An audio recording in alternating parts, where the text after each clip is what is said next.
I was doing Stateside Press, and I'm here with Vinc Pichel, who returns to action at UFC 273. Vince, how are you? What's up, Alex? Doing good, man. How you doing? I'm good, man. I'm good. I'm happy to be talking with you. Great mustache as always, man. That's fantastic. Gotta keep the stash, man. Gotta let these guys know. Yeah, bro. It is legendary. You're 17 days out. How are you feeling? I'm feeling great, man.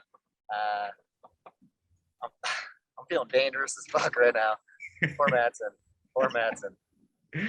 That's awesome to hear. Before we talk about your fight, I got a couple important questions. How is living in Colorado and not living in California anymore? Man, I love it. Colorado is kind of what California used to be. So I could kind of see it turning real bad if they make a couple of shitty choices like California did. But it's honestly great. I love it out here. I love the people. I love the environment. I love the team, the coaches. I wish I would have moved a lot sooner, honestly. I wish I would have moved a long time ago when I wanted to. That's awesome to hear. And then I thought you had deleted your Instagram, but I realized that you're shadow banned. What the hell happened? Yeah, Instagram, man, they're trying to pull Joseph Stalin on me right now. They're trying to erase me from their shit. If you try to follow me too, it asks you if you really want to follow me because I post incorrect information a lot. But these pieces of shit, bro, man. Fuck Instagram, fuck Facebook, fuck all these tyrants that are acting like they're doing things for the greater good. Like it's all bullshit. But they actually shadow banned me and restricted my account over a Betty White meme. The meme that says, "Why do people say grow balls? You should grow a vagina. Those things can take a pounding." So that was actually the meme that they restricted my account on, and then they shadow banned me because I posted that meme again on my story, and then I posted what they told me, how they fact checked it and it was false, whatever, which is bullshit too. And then I posted a photo of a Facebook salute that says Hitler likes this, and then they threatened to delete my account. So I toned it back a little bit, just kept to the regular hateful shit that I normally post towards them. So it is what it is. So he basically got banned because of Betty White. Yeah, because of Betty White meme, right? But they don't talk shit about all the transgender shit or the political shit that I post. So, I mean, if that tells you anything about the way they are, I mean, I don't know what else would, honestly. Right, right. So it's been 7 months since your fight against Austin, man. How do you feel about that performance? I felt really good, man. I feel like I didn't really get to show a lot of my skill set that I picked up from Factory X because it was just one camp. Mm-hmm. But I felt really good, and this time I've had a full year in two camps, and I think you guys are going to see another drastic improvement in my fighting, which at my age is pretty unheard of. But I'm excited to show it. Yeah, man. Well, we're all excited to watch you perform. Who are some of your main training partners now at Factor X?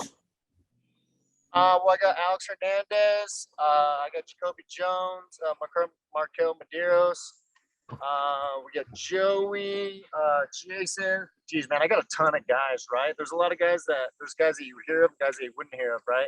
I also train sometimes with Brandon Royval, even though he's a little smaller than me. We do some jits together. Like today, we were doing jits together. He's pretty slick, you know what I mean? So I have a lot of good partners there. We got Chris Gutierrez that's in there. We got a lot of UFC guys that are in there.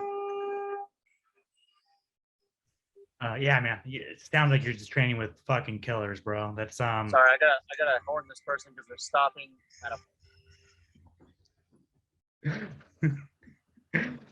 Look what you're fucking doing, idiot! Fucking morons, dude. Jesus, sorry, dude. It's all good. It's all good. How does it feel? Watch what you're doing, stupid! You stopped at a fucking go-ahead! What do you mean? Well, why are you just sitting there?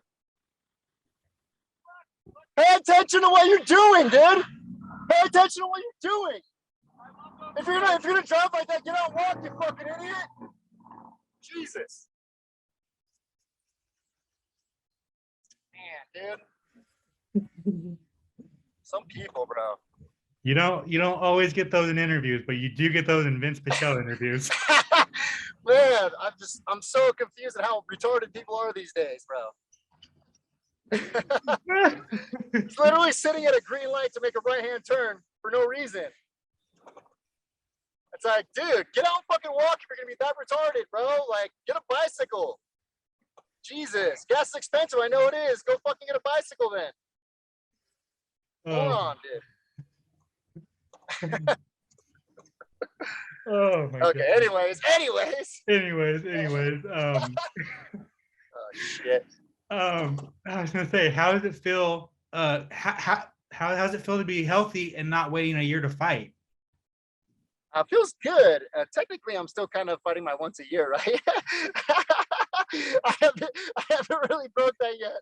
It's Right. last time I fought was 21, and now it's 22. So technically, I'm still in that 1 year range. But who knows, man? I start this guy pretty quick. I'm gonna get another fight. I'm trying to knock my fights out quick, man. I'm getting old. You know, it's no secret, and I want to get what I can, all I can out of fighting before I have to quit. You know what I mean? I want to make sure that I'm satisfied with what I've done. And so my last little charge here is going to be, you know, for the top of the title. I'm going to try to shoot as high as I can before I have to quit. Yeah, no, for one last run and it'd be awesome, man. Marco Madsen, did you know who he was before he was offered to you? No. And honestly, I didn't even look him up until my manager, Jason House, he called me. I was actually partying with Alex Hernandez in Texas and doing a seminar. And then he hit us up. And then Alex got my condo and they offered me Madsen. I said yes before I even knew who he was because I don't really care who I fight, honestly. So I just said yes. And then I looked him up later and then I was like, hell yeah, that's a good fight for me. That's awesome, man. What do you think of the matchup? I think it's really good for me, man. I think this is a good matchup for me stylistically. I think he's the one that's got his back against the wall. I think I'm a lot more dangerous to him than he is more dangerous to me. The only threat he's going to have to me is just trying to hold me down and wrestle me, right? That's basically the only threat he has. He's a one-trick pony. His striking's amateur. You know, his jiu-jitsu is probably non-existent, right? Because he's so good at Greco. And all he's really got is that Greco, right? So my only job is really just stop him body locking me or clenching my arms up and we're good to go. So where he's got to worry about my striking, my wrestling, and my jiu-jitsu, because if I get him on the ground and I'm on top, he's going to be in a world for hurt, right? And if it stays standing, he's also going to be in that same boat of he's going to be very afraid of being in there with me, right?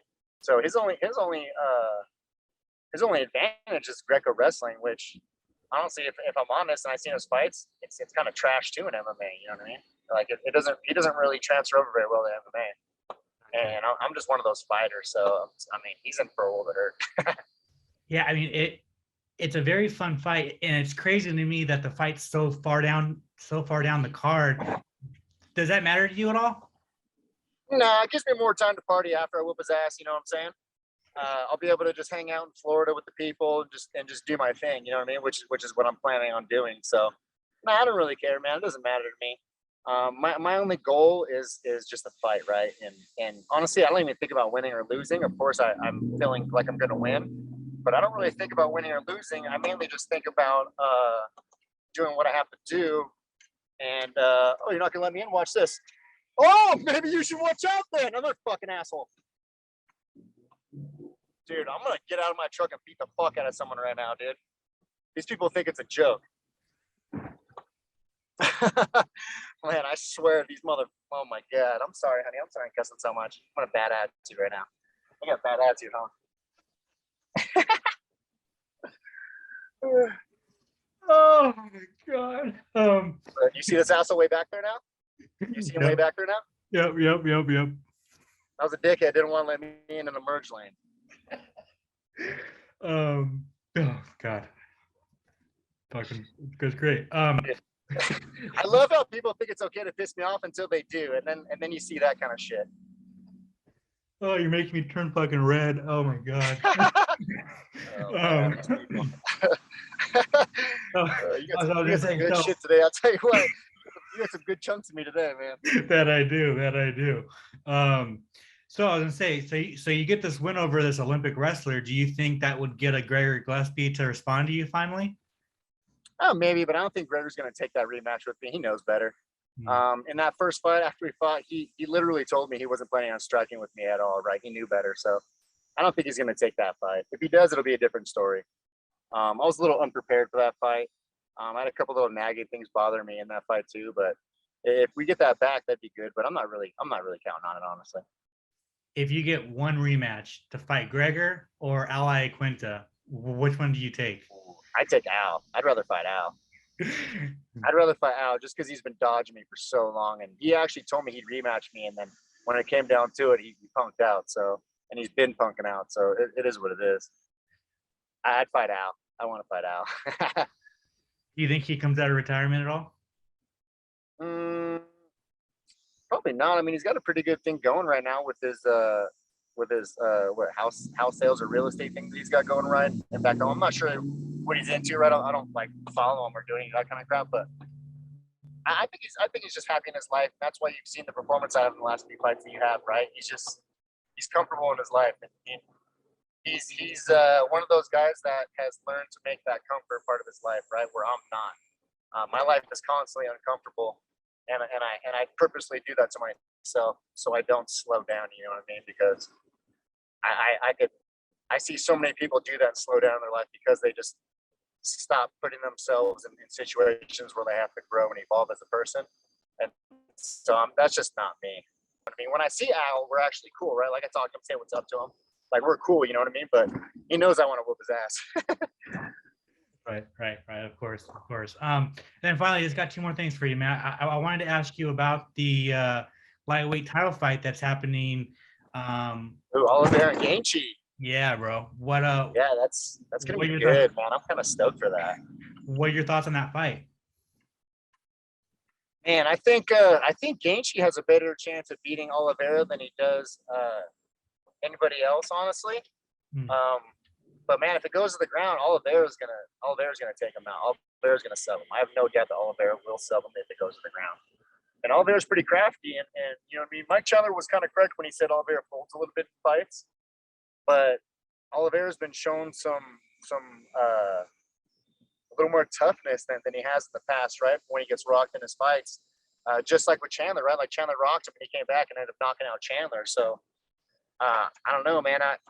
I want to lean more towards Oliveira at this point because he's just shown such drastic improvement in his game, and Gaethje's just a wrestler who likes to throw bombs still. You know what I mean? I don't feel like he hasn't evolved too much. And then, what are your thoughts on Islam Makhachev, he's the boogeyman of the division, quote unquote? What are your thoughts on him? I wouldn't say that. He's like a Khabib Jr., right? That Khabib's trying to like go out, but I mean, if Khabib's on his corner coaching him, how good is he really going to be? You know what I mean? Like, Khabib's literally telling him everything to do in the fight. So, I don't know. I think he's got really good wrestling, and he has a lot of potential, right? If he actually opens his mind up and learns. But I don't know, man. If Uncle Khabib's in his corner every time telling him what to do, I mean, he's not really beating people, is he? Khabib is. Oh, man, awesome. And then finally, April 9th, UFC 273. Most people know if you're tuning into a Vinc Pichel fight, you're going to get fucking violence. What's going to happen? What's going to happen UFC 273 against Mark Madsen? I'm looking at KO, man. I'm looking to finish him, and I'm looking to knock him out. So I'm gonna show just more evolution of me, but I'm looking to knock him out or sub him.